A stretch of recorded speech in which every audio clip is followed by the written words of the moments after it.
everyone, welcome back to the channel, and today we'll be discussing how you can actually scan documents in your iPhone 16e.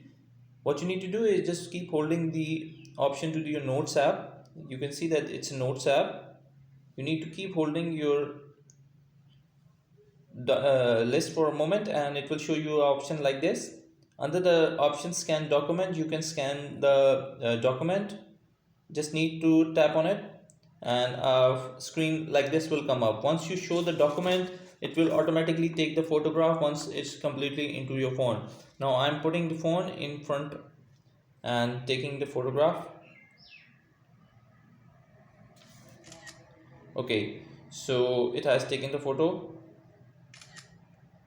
Okay, so it will automatically take the photo once it's complete its frame, and now you can see that it has taken a document picture. I hope this video helping out in your iPhone experiments. If you still have any other questions, just let me know and I'll try to answer as soon as I can. Thank you very much for watching the video. Until next video, bye bye.